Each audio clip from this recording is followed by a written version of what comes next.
My husband announced he's selling our home for his girlfriend. He didn't expect what I handed him. My name is Linda, I'm 32 years old, and my husband announced at Thanksgiving dinner that he was selling our home for his girlfriend because she needed somewhere bigger for her kids. Our adult children sat there, frozen in their chairs, while he described his new life like I didn't exist, like I was some invisible ghost haunting the table we'd shared for 22 years. Before I tell you what I handed him in that envelope, hit that like button, subscribe to this channel, and comment where you're watching from, because you're going to want to hear how the story ends. Trust me, you won't see this coming. Let me take you back to the beginning, because this betrayal didn't start at that dinner table.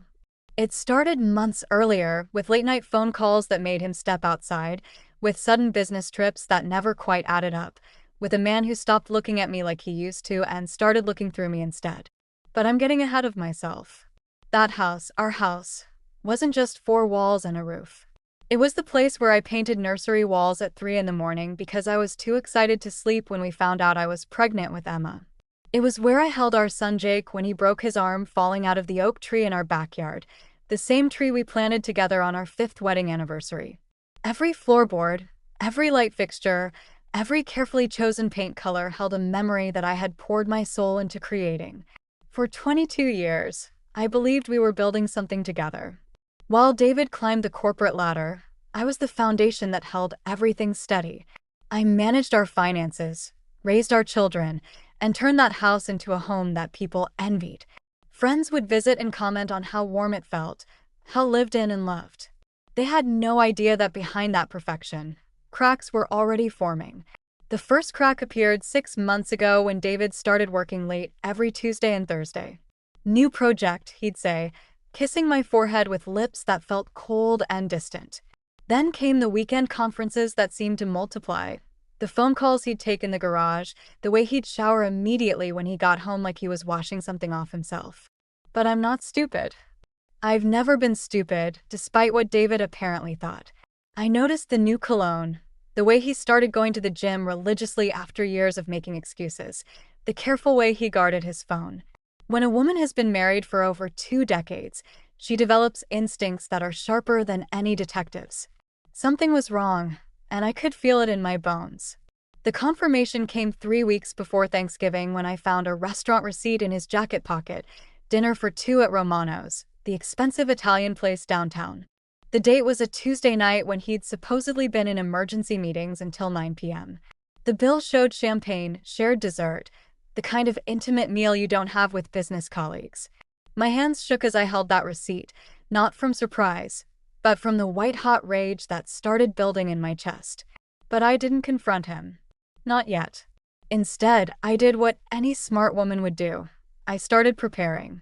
I made copies of everything: bank statements, investment accounts, property deeds, insurance policies.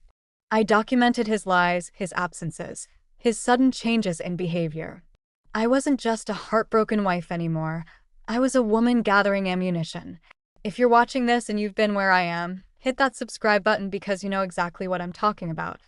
And comment below with your location. I want to know where my fellow survivors are watching from, because we're stronger together. The weeks leading up to Thanksgiving were torture. David was practically glowing with his secret happiness, humming while he shaved, smiling at his phone like a teenager with his first crush. Meanwhile, I was dying inside, watching the man I'd given my entire adult life to plan his exit strategy.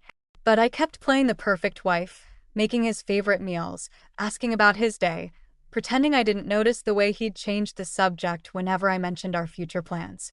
Emma and Jake were both coming home for Thanksgiving. Emma from her first year of law school, Jake from his job in Seattle. They were excited to have the whole family together again, completely unaware that their father was about to detonate our entire world. I watched them prepare for the holiday with such innocent joy, and my heart broke knowing what was coming. The morning of Thanksgiving, I woke up early and started cooking. Turkey with my grandmother's sage stuffing, green bean casserole, cranberry sauce from scratch, pumpkin pie with fresh whipped cream, all of David's favorites. It seemed fitting somehow, preparing his favorite meal for what would be our last family dinner. My hands moved automatically through the familiar motions while my mind raced with possibilities of how this day would unfold. David was unusually helpful that morning, setting the table with our good china, arranging flowers he'd bought at the grocery store. He kept smiling at me with what I now recognize as pity, like he was already practicing his "it's not you, it's me" speech. The irony wasn't lost on me. Here he was, trying to be the perfect husband on the day he planned to destroy our marriage. When Emma and Jake arrived that afternoon, the house filled with the sound of their laughter and stories. Emma was telling us about her tort law professor, and Jake was showing us pictures from a hiking trip he'd taken in the Cascades. They looked so happy, so normal, completely trusting that their parents' marriage was still the stable foundation they'd grown up believing in. I wanted to freeze that moment forever, before everything changed. We sat down to dinner at exactly 4 o'clock, the way we always did. David was at the head of the table, carving the turkey with theatrical precision, playing the role of family patriarch one last time. Emma and Jake were talking over each other, sharing college stories and work adventures, while I smiled and nodded and felt my heart literally breaking in my chest. Then, between the main course and dessert, David cleared his throat and stood up. "I have something important to tell everyone," he said, and the casual tone of his voice made my blood run cold. This was it. This was the moment he would shatter our children's understanding of their family, their security, their trust in the one relationship that was supposed to be unbreakable. "I've been doing a lot of thinking about my life, about what I want for my future," he began, and I could see Emma and Jake exchanging puzzled glances. They probably thought he was going to announce a career change or maybe a midlife crisis sports car. They had no idea their father was capable of what came next. "I'm selling the house," he said, as casually as if he were announcing a change in dinner plans. "My girlfriend needs somewhere bigger for her kids, so we're going to put this place on the market and find something more suitable for our blended family." The silence that followed was deafening. I watched our children's faces transform from confusion to shock to something approaching horror as the implications of his words sank in. Emma's fork clattered onto her plate, and Jake's mouth literally fell open. Neither of them could speak, couldn't process that their father had just announced his infidelity and the destruction of our family home like it was a routine business decision. "Your girlfriend?" Emma finally whispered, and the pain in her voice nearly shattered what was left of my composure. "Dad, what are you talking about?" Jake demanded, his voice rising with anger and disbelief. David had the audacity to smile then, like he was sharing good news instead of devastating our children. "Her name is Rebecca. She's wonderful, really. She has 2 teenage boys, and they need more space.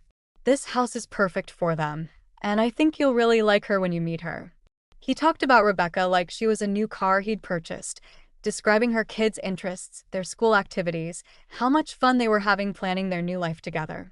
He detailed bedroom arrangements, talked about converting my home office into a playroom, discussed selling my piano to make room for Rebecca's son's drum set.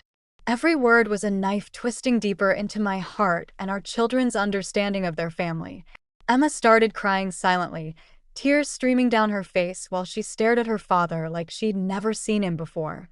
Jake was clenching his fists so hard his knuckles were white, and I could see him struggling between wanting to scream and wanting to hit something.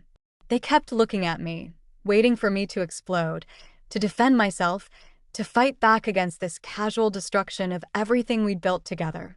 But that's when something cold and calm settled over me. Something that felt almost like relief, because finally, the pretending was over. David thought he was delivering a death blow, but he had no idea what I'd been preparing for this moment.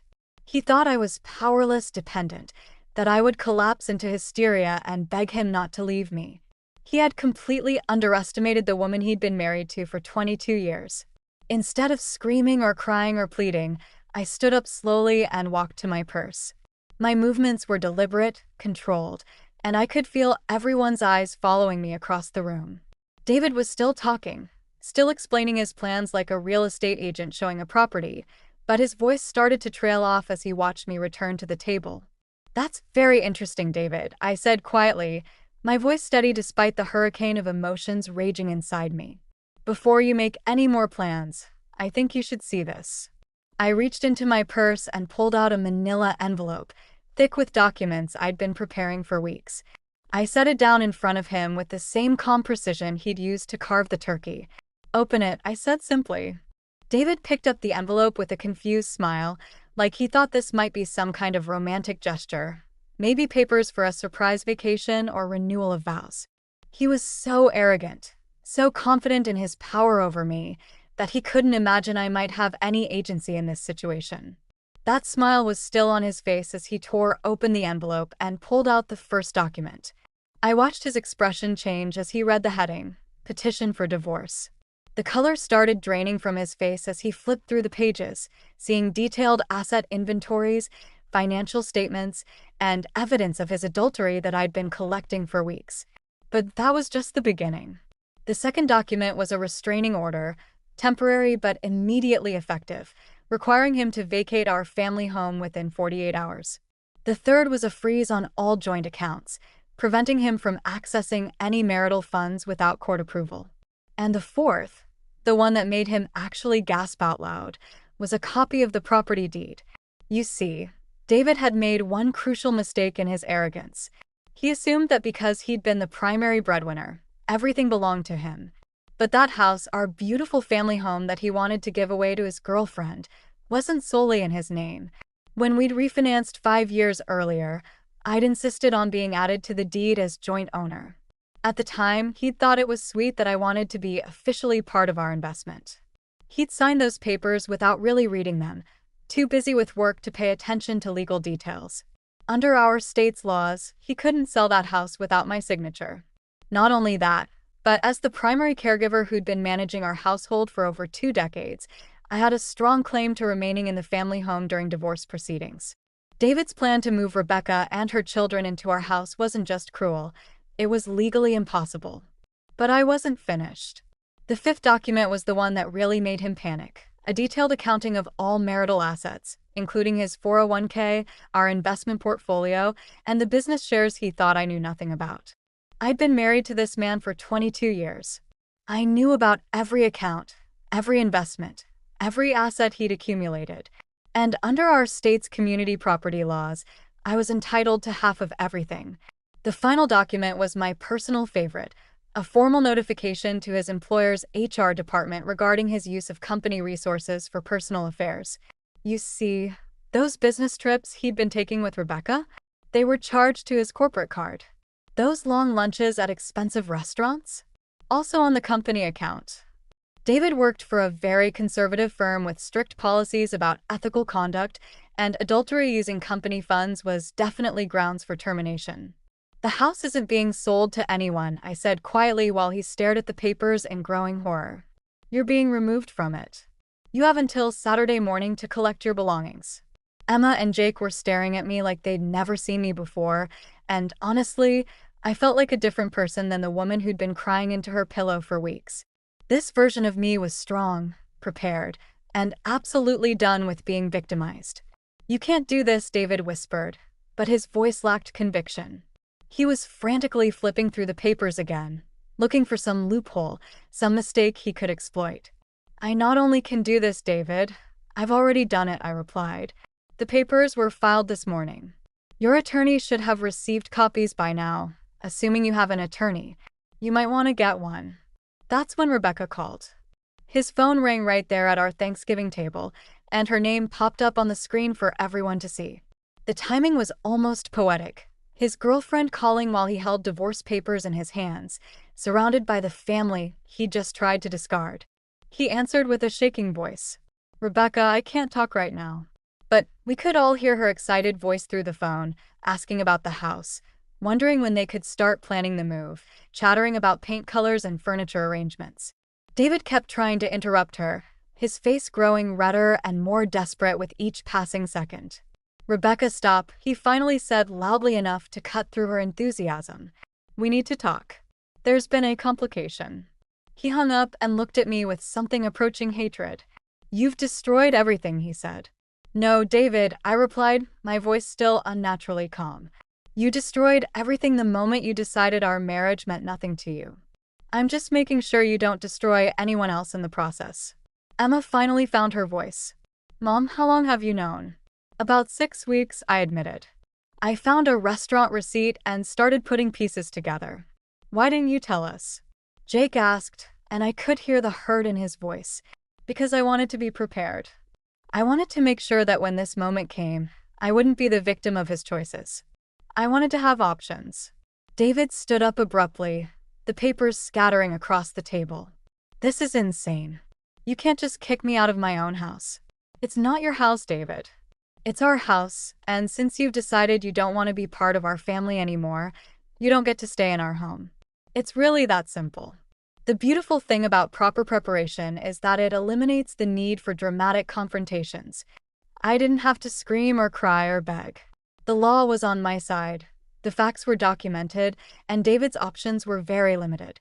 He could fight the divorce, but the evidence of his adultery made any contest expensive and futile. He could try to claim more than half of our assets, but his affair partner and the misuse of company funds made that unlikely.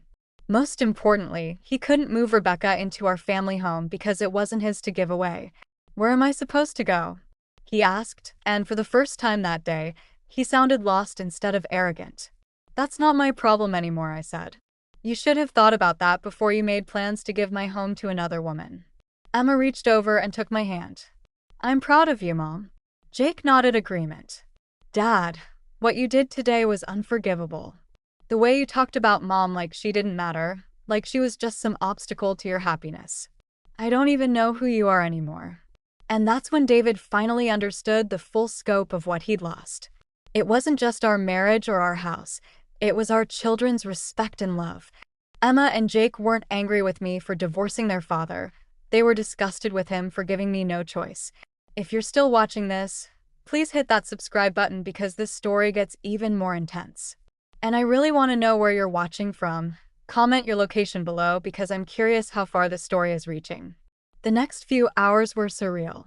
David made frantic phone calls, presumably to Rebecca and to lawyers, while Emma, Jake, and I quietly cleaned up our ruined Thanksgiving dinner. We didn't talk much, but there was a strange sense of solidarity among the three of us.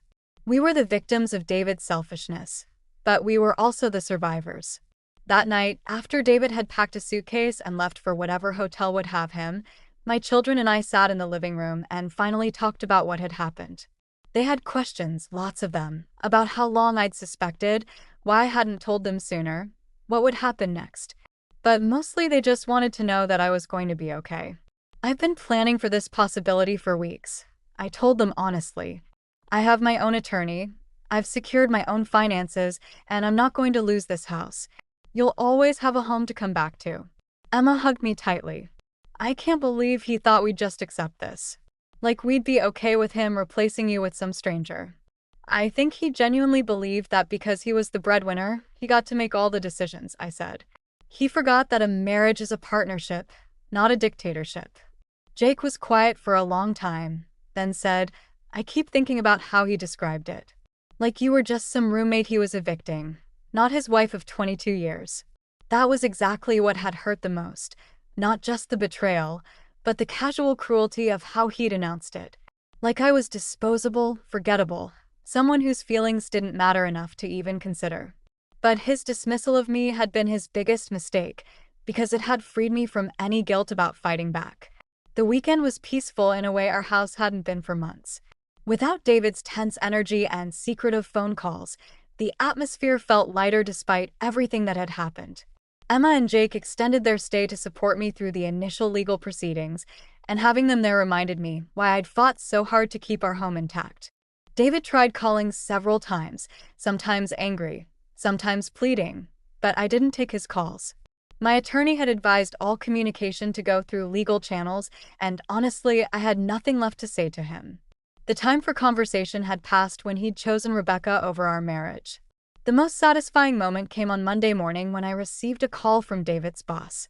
Apparently, the HR investigation had moved quickly over the weekend, and David had been terminated effective immediately. Not only had he used company resources for his affair, but the background check they'd run on Rebecca had revealed some concerning financial issues that made the company uncomfortable with David's judgment. So in the span of 4 days, David had lost his wife, his home, his children's respect, and his job. All because he thought he could casually announce his new life like the rest of us didn't matter. Rebecca, as it turned out, was less interested in David without his comfortable salary and beautiful house to offer. When she learned that moving into our family home wasn't possible and that David was suddenly unemployed, her enthusiasm for their relationship cooled considerably. She stopped taking his calls by the end of the week. The divorce proceedings moved surprisingly quickly. David's attorney advised him not to contest anything, given the evidence of adultery and financial misconduct. He agreed to my terms.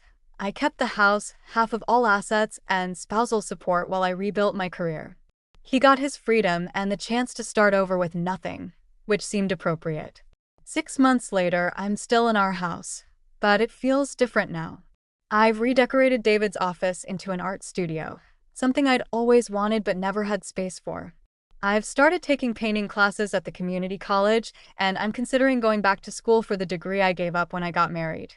Emma graduated law school summa cum laude, and Jake got a promotion at his job in Seattle. They both visit regularly, and we've started new traditions that don't include their father. We have family dinners where no one announces life-destroying news, holidays that feel genuine instead of performed. David, from what I hear through mutual friends, is renting a studio apartment across town and working at a much smaller firm for significantly less money. He's dating someone new, but apparently learned enough from the Rebecca disaster not to make grand pronouncements about selling houses that don't belong to him. The thing that surprised me most about this whole experience was discovering how strong I actually am. For years, I'd seen myself as dependent on David, as somehow lesser because I'd chosen to prioritize family over career. But when he forced me to fight for my life, I realized I'd been underestimating myself all along. Revenge doesn't always scream. Sometimes it just hands you paperwork and watches you realize that your victim was never as powerless as you assumed. Sometimes the quietest person in the room is the most dangerous, because they've been listening, planning, and preparing while you talked. If you believe that karma shows up right on time, smash that like button. Subscribe for more real stories of people who refuse to be victims. And comment below with where you're watching from, because I want to know who's standing with me, who understands that sometimes the best revenge is simply refusing to let someone else write your story. David thought he was announcing the end of my life at that Thanksgiving table. Instead, he announced the beginning of it. He thought that envelope contained my surrender. Instead, it contained my declaration of independence. And that house he wanted to give away? It's still mine. It's still filled with love and laughter and the sound of our children coming home. The only thing missing is the person who thought he could throw it all away. Some days I almost thank him for that Thanksgiving dinner, because his cruelty gave me the clarity I needed to stop being afraid of my own strength. He tried to erase me from my own life, and instead, he erased himself from ours. That's the real plot twist in this story. The woman he thought was powerless had been the one with all the power all along. I just hadn't realized it yet. But I do now.